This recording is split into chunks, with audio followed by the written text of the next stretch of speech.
बड़ा सुंदर प्रसंग है। अभी भगत श्रवण से आपने सुना। धन धन बलकरा मीरा, मीर कहते बादशाह को। बलक शहर का बादशाह इब्राहिम अदम जिसका नाम था, फिर सुल्तान बादशाह के नाम से प्रसिद्ध हुआ दुनिया में, और उनका वैराग बहुत ही दुनिया में सराहनीय है। छोड़ चला धन धन बलक रे मीरा, अपने जीव मुक्ति रे कारण सब तज भया फकीरा। अपने जीव की मुक्ति के लिए सबको छोड़ करके फकीर बन गए। आज लोग जर्दा तंबाकू नहीं छोड़ सकते हैं। यहाँ तक तो कि सत्संग में 2 घंटा आवे तो बातें नहीं छोड़ सकते, बातें ही करते रहते। फिर क्या छोड़ेंगे? और संसार का नियम है, जब तक हम पकड़े हुए को छोड़ेंगे नहीं तब तक जाकर के सजना हमारा कल्याण नहीं हो सकता।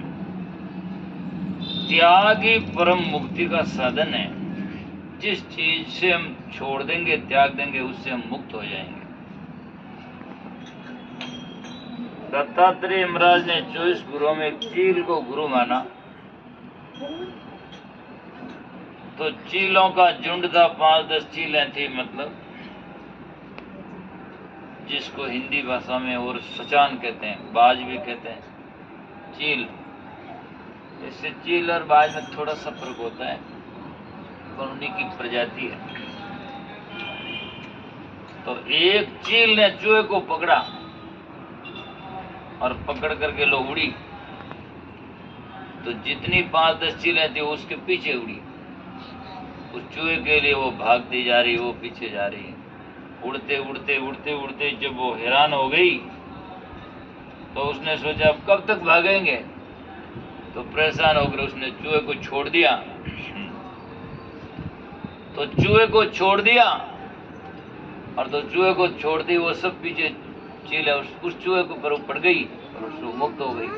बस वो अपने आप दौड़ने की, भागने की जरूरत ही नहीं। जैसे कोई घर में चोर घुसे और घुसते ही सजना उसको धन माल दे दो, ले लो तुम, तो बजट नहीं मारे कि मतलब ही को नहीं। तो इसीलिए जिस वस्तु से हम त्याग देते हैं उससे मुक्त हो जाते हैं। इसीलिए रामचरण महाराज ने कहा वैराग नाम है त्याग का। वैराग किसका नाम है? घर छोड़ने का नाम नहीं है, या दाढ़ी बाल बढ़ाने का और घटाने का नाम नहीं है, या भेष बनाने का नाम नहीं है। वैराग तो है कि विकारों का त्याग करने का नाम। वैराग नाम है त्याग का। 5-25 माई, जब लोग हृदय में 5 और 25, 5 विषय और 25 प्रकृति, ये जब तक हृदय में लगी हुई है तो चाहे घर में रहो चाहे वन में रहो, कोई वैरागी नहीं है। वैराग नाम है त्याग का। 5-25 माई, जब लग संशय सर पे तब लग त्यागी नहीं। जब लग हृदय में संशय रहता है तो वो त्यागी नहीं है। त्यागी हो तुम भेद विचारे, पीछे घेर कामना मारे। तो त्याग तो ऐसा कीजिए सब कुछ एक ही बार, और सब सदगुरु का मेरा नहीं निश्चय करो विचार। त्याग उससे कहते हैं भीतर से आए, अहंकार छोड़ दे, मेरा कुछ है ही नहीं। पलटू साहब ने बहुत उच्च कोटि की बात जब लिखी तो यहाँ तक भी लिखा, पलटू ये लक्षण संत के कचुन संग्रह त्याग है। उसके जीवन में कोई संग्रह और त्याग का नाम ही नहीं। जब पकड़ा ही नहीं तो क्या त्याग है? आज हमारे हाथ में क्या पकड़ा, क्या है? केवल हमने मान रखा है, तो नहीं तो हमने पकड़ा नहीं छोड़े, क्या है? पलटू ये लक्षण संत के कचुन संग्रह त्याग है, प्रारब्ध पर डार देते लगन उनको दाग है। और त्याग की बात जब व्यवहार में तो है ही है, लेकिन इससे भी ऊपर उठ जाए तो तब कहते हैं उसमें क्या है। पलटू साहब ने त्याग की बात कही, तब का उधर समाता खाई ले, पलटू लगे न दाग, और बासी धरे चकोर जो पर में लागे आग। उधर समाता अन्न ले, तन समाता चीर, अधिक संग्रह नहीं करे उसका नाम है फकीर। इसीलिए त्याग घरकार वार का ये भी होता है, ऐसी बात नहीं है, लेकिन वस्तु तो सही त्याग है कि जीवन में सजना वासना का त्याग हो, विकारा का त्याग हो। नारी में नर बसे और नर में नारी अनंत। अनेक जीव संसार में फंसे हुए हैं। नारी में नर बसे, नर में नारी अनंत। आ मेलाइत मन की तजे सोई साधु संत। ये मन का मेल यदि छोड़ देता है तो वो संसार में घर में रहो चाहे वन में रहो तो संत है। पर यहाँ जो बातें कही शुरुआत की वैराग की बात, जिनके जीवन में सजनाए संसारी भोग और उपभोग तुच्छ लगते हैं, तो इनको छोड़ करके आदमी जंगलों में, और कितने महान पुरुष, भर्तृहरि हुआ, गोपीचंद हुआ, सुल्तान बादशाह हुए, मंसूर शेख और शिवली हुए, बहुत सारे, और बड़े बड़े राजा हुए जैसे हरिश्चंद्र हुए। सब लोगों ने जंगलों में जाकर, बंगलों को छोड़कर जंगलों में जाकर भजन किया। तो इसीलिए सुख भोग में जाकर के सजना भजन और वैराग कहाँ है। तो इस भजन में रज्जब साहब बड़े सुंदर वाणी उदाहरण देते हैं। छोड़ चली राजधानी जब ज्ञान भया था। कई बार मैं प्रवचन देता हूँ सत्संग में, तो लोग कहते हैं वाह वाह महाराज, आगे को बे भजन आगे को। और तो माने ध्यान है। ध्यान क्या है? जिनको ज्ञान हुआ तो राज दरबार और रानियां, और पीछे एक एक नहीं 16 से सहेलियां तुरी 18 लख। साईं तेरे कारणे छोड़ा शहर बलक। जब वो पीछे मुड़कर देखा नहीं कि कौन क्या रो रहा है। भरती का आप सुनते हैं, ये श्रवण गाता है कभी बार। वो भी मेल रे माई लटियां तोड़े, मेरा साजन बिछड़ा जाई। राजा एक दिन पकड़े सभा में हाथ प्रीत गई तोड़े, लेकिन भरतरी पीछे मुड़कर देखता नहीं। शोर मचा रनिवास में, नहीं देखा पाछे फिर गए। पीछे देखा नहीं कौन रोते हैं। आज हम 2 घंटा के लिए घर छोड़ कर आते हैं, बाहर आते आते बच्चों से कहते हैं यूं करना, ताला देना, वो करना, ध्यान रखना, वहाँ करना। हमारी श्रुति पीछे रहती है।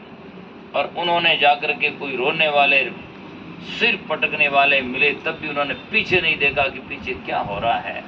जब आगे पांव दे दिया तो पीछे क्या देखो, पीछे तो जो होना सो जाए, तो हमारे साथ क्या जाएगा। तो मतलब है, मैं देखता हूँ और लोग कहते हैं ज्ञान है हमें, क्या ज्ञान है। उन्होंने तो इतना बड़ा राजपाट को ठोकर मारकर भाग निकले वे तो, और आज हमारे चप्पल टूट जाते हैं, चप्पल टूट जाता है, उनसे मन नहीं टूटता, काट कर बाथरूम के पास में धर देते हैं। सुरती तो वहां से नहीं हटती है, इतनी छोटी तुच्छ चीजों से वृत्ति नहीं हटती है। तो भला मकान, दुकान, पुत्र, परिवार, नारी, कुटुंब, कबीला, उनसे सुरती हटना क्या मजाल काम है। इसलिए बहुत ही कठिन काम है। और सुरती वहां अटकी रहेगी तो सजना हमारा पुनर्जन्म होगा और वासना में से फिर भोगना होगा।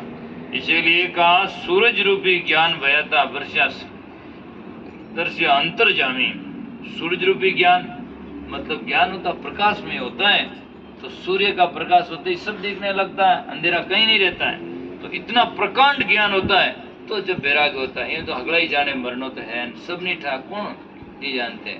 लेकिन जब तक मरने को पूरा जीवन में अनुसरण नहीं करता, इतना पूर्ण ज्ञान नहीं होता, तब तक वो छोड़ता नहीं। सब लोग कहते हैं नशा करना गलत है, सब लोग कहते हैं जल्दी उठना चाहिए, फिर भी उठते नहीं है। दिन की 8-9 बजे आती बहुत सारे। और ज्यों ज्यों मोटा सेठ हुए, ज्यों ज्यों मोटा हुए सेठ, ज्यों ज्यों उठे लेट, है ना। अरे चोरा ने कहते चोरा जा, बस आप तो सोए रहे। इसीलिए सूरज रूपी ज्ञान व्याता वर्षा दर्शा अंतर्यामी। ज्यों ज्यों तेज बढ़े सूरज को होगा पत्थर का पानी। ज्यों ज्यों ज्ञान का प्रकाश होता है तो पत्थर का पानी हो जाता है। क्या पत्थर पानी होता है? ये तो अलंकार है। पत्थर का पानी मतलब है हृदय पत्थर जैसा होता है। लेकिन जब जब ज्ञान होता है तो हृदय फूट पड़ता है। आज राग भी एक सजना वैराग है। भजन गाते हैं और गाने वाला सही हो, वैराग से गाएं, और फिर भी सुनने वाला भी विरही हो, और जाकर के सजना बड़ा हृदय से गाएं, तो वाणी से सजना हृदय फूट पड़ता है और आंखों में अश्रु धारा फूट पड़ती है। क्योंकि हृदय पत्र जैसा, लेकिन उससे धारा फूट निकलती है, प्रेम की अश्रु धारा निकलती है। तो राग भी कम नहीं होता है। लेकिन सजना राग भी सजना, ये भक्ति ज्ञान में राग तो सजना जिसका भाग होता है तभी राग होता है। बाकी राग तो दुनिया में पुत्र और परिवार और मकान और दुकान में भोगा में वह राग सहज में होता है। सत्संग में राग भी हर आदमी को नहीं होता है। और सत्संग में जब तक राग नहीं लगेगा तब तक हृदय में वैराग नहीं लगेगा। राग से वैराग होता है, अर्थात एक तरफ में से राग छूटता है और तो दूसरी तरफ से वैराग्य हो जाता है। तो इसीलिए कहा ज्यों ज्यों तेज बड़े सूरज का होगा पत्थर का पानी, अरे जब छोड़ चला राजधानी जब ज्ञान भया था। फिर कहते हैं प्रहलाद भगत को ज्ञान भया था। और सजना बरसिया शीतल पानी, बरस प्रहलाद को सतयुग में ज्ञान हुआ। और कितना उसको पिता हिरण्याकश्यप ने जाकर के सजना यातना दिया, फिर भी उसे नहीं छोड़ा। आज तो थोड़ा कुछ कह दे, परिवार वाले कह दे, ना दे दे और कोई कुछ कर दे तो क्या करा मरा, घर में झगड़ा हो रहा है। खैर झगड़ा होना भी नहीं चाहिए, लेकिन फिर भी जो सजना सत्य में डरना भी नहीं चाहिए। डरना तो वहां होता है कि हम गलत करें, तो स्वाभाविक है मन भी डरता है। और सामने कहीं भी कहोगे तो डर जा। यदि एक आदमी सत्संग में जा रहा है और उनके सत्संग के प्रति झगड़ा करता है, चाहे भाई करो, चाहे बहन करो, चाहे सास ससुर करो, कोई भी करो, यदि करेगा ठीक है, वह बात जाकर के परिवार में है तब ठीक है। लेकिन ज्यादा बढ़ जाए, हजारों के बीच में बात आ जाएंगे, तो सजनों उनमें जब निर्णय होगा तो लोग कहेंगे यार से सत्संग में जाना तो क्या गलत है। अभी कोई विचार करे कि चोरियां करे, गलती करे, या कोई जाकर के दूसरी बात करे, नशा करे तो गलत है। सत्संग तो कोई गलत है, ये तो कल्याण का मार्ग है। पर कल्याण के लिए हर आदमी अपने आप में अपना जिम्मेदार है। न कि पत्नी का जिम्मेदार पति होता है, व्यवहार में होता है। जिसे खाना पीना आहार विहार करने के लिए पति जिम्मेदार होता है, तो पत्नी भी पति के तकलीफ हो तो जिम्मेदार होती ही है, समझदार है। लेकिन सजना कल्याण के लिए अपने आप में खुद जिम्मेदार होता है, उसका एकाधिकार है। न तो जाकर के पत्नी का कल्याण पति कर सकता है और न पति का कल्याण पत्नी कर सकती है। कल्याण तो हमें ही करना होगा। पति पत्नी का तो संबंध जीवन में शरीर है, जब तक है तो जब तक है तो जब तक जाकर के प्रेम से जियो। और प्रेम का मतलब यो नहीं पति भी अपना फर्ज समझे, पति पत्नी भी अपना फर्ज समझे। ऐसा नहीं कि पति, कई लोग खुश होते ज्यादातर, बस तारे गुरु की जरूरत क्या है, गुरु लुगाई का तो गुरु पति गुरु ही है। और सुबह उठे दारू शुरू और मैं गुरु, पता नहीं क्या हो गया, गुरु हो गया, ऐसे थोड़ी होता है। पति का कर्तव्य होता है, पति जाकर के धर्मनिष्ठ और प्राण जाकर के सजनों अपनी नीति का आचरण में विचार में सही होना चाहिए। तो सही बात क्या मानना भी चाहिए। और क्यों नहीं, पत्नी क्यों नहीं माने, सही कहे तो हम मान ले, दुनिया के हम मानते क्यों नहीं मानते। जब वो कहेगा महाराज झूठ झूठ होता है, सत सत होता है, महाराज गलती गलती है, या नशा करना नहीं चाहिए, तो क्यों नहीं माने, हम मान ले। पत्नी भी मानेगी, हम भी मानेगा, हजारों लोग सत्य को तो सत्य ही मानेंगे। एक पति पत्नी का दारू शराब पीता है, फिर भी उसको पत्नी को पति तो प्यारा होता है, लेकिन फिर भी उसको शराब पीना अच्छा नहीं लगता। उससे पूछ लो कि तुम्हारा पति शराब पीता क्या अच्छा है, तो वह कहेगी गलत है। क्यों? क्योंकि नशा नशा होता है, गलत गलत होता है। चोरियां कोई भी करे तो सत्य होगा, वो कहेगा गलत है। तो इसीलिए नीति के अनुसार होना चाहिए। तो बरसिया शीतल पानी, प्रहलाद भगत को ज्ञान भया था, बरसिया शीतल पानी। ज्ञान होता तो दुनिया की सब बातें, जो आदमी स्वयं शीतल होता है तो धीरे धीरे सब शीतल हो जाते हैं। शुरुआत में तो सब होता ही है। जा करके एक फैक्ट्री से दूसरे फैक्ट्री में आदमी जाता, तभी वो सहजता में नहीं छोड़ता। वो कहता कि तू क्या कर देगा मेरे पास में, वो हजार बातें होती है, लेकिन वो सही करता तो धीरे धीरे वो का भाई प्रेम और विचारधारा समझ में आ जाती है। तो कहते हैं कि प्रहलाद भगत को ज्ञान भया था, बरसिया शीतल पानी, और होलिका ने जाली पीट दे, सब दुनिया ने जानी। उसके लिए क्या नहीं कहेगा, होलिका नाम उसकी हुआ थी, कहते हैं आग में लेकर बैठ गई, शास्त्रों में लिखी बातें हैं। लेकिन कहने का मतलब है कितनी यातना के बाद में उन्होंने सच्चाई और ज्ञान नहीं छोड़ा, ये भक्ति का। और बाद में नहीं छोड़ा तो आज दुनिया में प्रहलाद भगत का नाम है। तो भजन करने से नाम रहता है। तो फिर कहते हैं हरिचंद को ज्ञान बयाता भरिया नीच कर पानी राज दियो सब दानी। एक जाकर के सजनों एक सत का अपने वचन का वो है कि मैंने वचन दे दिया, मैं वापस नहीं लौटता।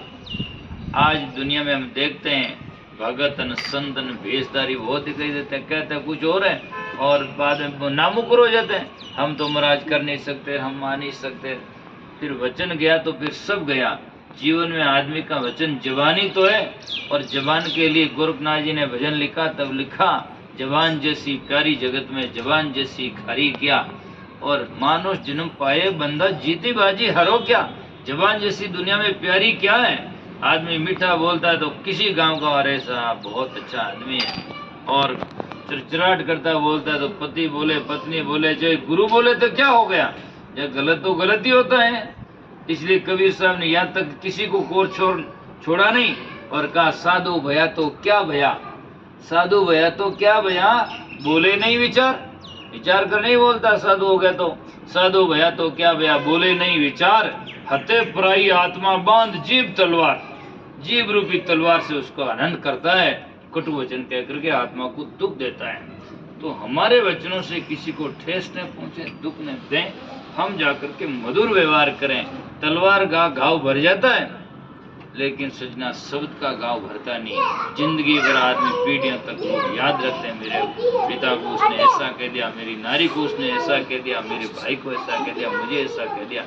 तो और तलवार का घाव तो 10 दिन 15 दिन 20 दिनों से जाकर दवाई लगाओ घाव मिल जाता है, लेकिन शब्द का घाव कभी भी मिलता नहीं है।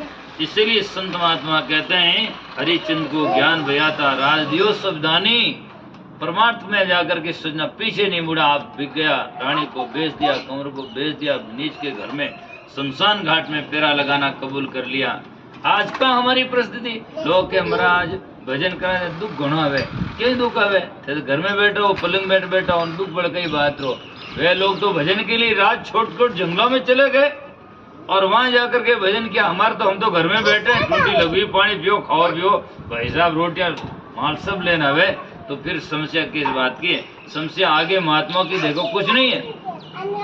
मीरा ने जो भजन किया राणा तलवार लेकर सामने आ गया, या एक भी भाई कोई भजन करने वाली एक भी पति किसी का नहीं तलवार लेकर सामने आया होगा, और जिसके लिए राणा तलवार लेकर सामने मारने के लिए तैयार हो गया, फिर भी वो डरी नहीं, बोलो जा करके और कहा बदनामी लागे मीठी रामेवाड़ी राणा बदनामी लागे मीठी। तो सजनों भक्ति मार्ग तो सरल तो है नहीं। आप सोचो भी और रुपये किलो मुक्ति मिलेगी तो है नहीं, और कठिनता तो सहन करना पड़ता है, और भक्ति मार्ग सहज तो है नहीं। इसलिए कबीर साहब ने कहा मेरी भक्ति का और मेरे जाकर के सजना लगनी का नाम मत लीजिए, और जो मेरी लगनी लगाई चाहो तो फिर तंद्री आशा मत कीजिए। मेरी लगनी लगाओ तो फिर जाकर के दूसरों की आशा, शरीर की आशा नहीं, निराशा होकर वैसी भक्ति निराशा जो तुम चाहो भक्ति बता छोड़ो जगरी आशा। तो इसलिए हरिचंद को दान ज्ञान व्याता राज दियो सब दानी। आप भी कंवर ने बेचो बेची तारामती रानी, अरे छोड़ चली राजधानी जो ज्ञान व्याता। भक्ति के लिए सजना उन्होंने घर और दुकान मकान किया, परिवार बिखर गया, आज को बिखरने के लिए तैयार है, बस पूरा दान पुण्य करने के लिए भी तैयार नहीं है। 12 महीना में एक सत्संग आता, तब भी आदमी एक दिन दे नहीं सकता, और जिन्होंने जिंदगी दिया पूरा दे दिया, फिर उसे क्या कहते हैं महाराज कठिन। कहाँ कठिन है? आज मुझे बड़ी एक बात का खेद लगता है, आज जितने संप्रदाय के लोग हैं, सैन संप्रदाय के लोग सैन जी की जयंती के दिन दुकान प्रतिष्ठान बंद कर देते हैं, और महावीर जयंती के दिन माजन करते हैं, तेजा दशमी के दिन जाट कर देते हैं, और कोई जा करके कर देते हैं। पर खेद की बात है कबीर जयंती के दिन कबीरपंथी कहलाने वाले एक दिन भी जाकर अपना व्यापार बंद करके कबीर साहब के व्यापार को करना नहीं चाहता। कहाँ जाकर के दुनिया में एक चमकीला सूर्य जो है एक ही क्यूट सिर्फ है, वो सदगुरु कबीर साहब है दुनिया में दिखने वाले, और उनके लिए ऐसा करें तो कहाँ जाकर के फिर भक्ति भजन की भावना का उनके प्रति इसके प्रति हमारी अनन्य श्रद्धा कहाँ है? जाकर के हो सकता है माता बहन भाई लोग माता बहने लोग वो नहीं कर सके, तो वो यूं तो नहीं कर सके, पर कम से कम जाकर के अपने जीवन में मन से तो त्याग कर सकते हैं। और जो भाई लोग हैं करता है, तो क्यों नहीं जाकर के उस दिन हमारा जीवन में हमें भी याद आना चाहिए। और वो दिन हमारा सबसे बड़ा पर्व है, जिस दिन हमें भक्ति और ज्ञान का उद्घोष हुआ। सदगुरु कबीर साहब जैसे मान दुनिया में इसमें प्रकट हुए, और आज उनकी बदौलत है कि हम यहाँ बैठे वहाँ बैठे मंदिर में एक जगह बैठकर सत्संग भजन सुन सकते हैं, और एक दरवाजा भी जाकर खटखटा सकते हैं। तो ये सदगुरु कबीर साहब की बहुत बड़ी बदौलत है। और वैसे दुनिया में युग पुरुष कोई आए ही नहीं सदगुरु कबीर साहब के बराबरी में। तो सजनों, ये कहा तो गोपी चंद को ज्ञान भया था, बात मात की मानी। भजन सुनते हैं आप? मेरे गुरुजी साहिब जी बहुत बार गाते हैं। भजन आता तो मुझे है, कभी इस समय आ जाए तो मैं भी गा देता हूँ। तेरी मात कहे गोपी चंदा, छोड़ मायारा फंदा। अटे मात कह रे भाई गोपी चंदा, उठ जा दुकान कर धंधा, है ना। खैर धंधा भी करना चाहिए, धंधा थे करो जना साधु बंदा ही आवे। धंधा करना गलत तो नहीं है, पर केवल उसी में लगे रहो, 24 घंटे उसी में लगो और खाओ पियो और कोई भक्ति भजन की बात ही नहीं, तो ये बात सही नहीं है। जिंदगी में जाकर के सजनों पेट भरने का साधन करो, और आत्मा का भी भजन करना चाहिए समय निकाल करके, और उसमें नीति और नीति से करना चाहिए, निष्काम भावना से करना चाहिए। तो सजनों, संत महापुरुष कहते हैं ऐसा भगत जो हुआ गोपीचंद, एक ही दुनिया में विशेष उदाहरण है। बाकी 5 माताओं का नाम दुनिया में है। प्रथम माँ मैणावती, ज्ञान गोपीचंद दिया। एक बच्चा है और उसको कहती है माँ, स्वयं कहती तेरी पिता बंगाल का राजा, बाजता 36 बाजा, वे नर गया बिलाई, यानी खोज खबर नहीं आई। हे बेटा, तेरा पिता इतना बड़ा राज्य का साम्राज्य का राजा शासक थे, उनकी खोज खबर ही नहीं, कहाँ चले गए। तू ही चला जाएगा, इसलिए भजन कर। आज के तो 8 बच्चा है, 10 बच्चा है, तो इवनी के वे 10 में एक तो भजन करो। और करने के लिए कोई निकल भी जाए तो कहे हाँ बेटा उठ मत जी, अपन कुड़ में दोष लगाए दे महाराज कन के ऊपर, है ने। और महाराज आवे जन नीचो मातो करे, जन दोष लगावड़ा नीचा मातो नीचो क्यों करे। लेकिन सजना लोगों ने वास्तविक बोध नहीं होता है। तो प्रथम माँ मैणावती, ज्ञान गोपीचंद दिया। दूसरी माँ सुनती, ध्रुव ने अमर कर लिया। तीसरी माँ मदालसा, पुत्र अलग तब धारी, हेतम हरिषे हे जिनकी नूरा में तारी। भक्तु माँ प्रीत की, गुरु प्रताप से जहाँ तिरी। और मात सब सर्पणी, 5 माँ माता खरी। बाकी माता सब सर्पणिया के समान है। अपना जाया खाई, सर्पणी बच्चा देती है, आरा लगा कर बैठती, मुंह पीछे अंदर की तरफ में रहता, और बच्चे देती वापस खाना शुरू कर देती है। तो जो बीच में होता सबको वापस खा जाती है। कोई बच्चा उछल कर बाहर निकल जाता है, वो बच्चा था वो सांप बन जाता है बड़ा, उससे लोग डरते हैं। तो ये माया का बड़ा कुंडाला है, और इसमें कोई उछल करके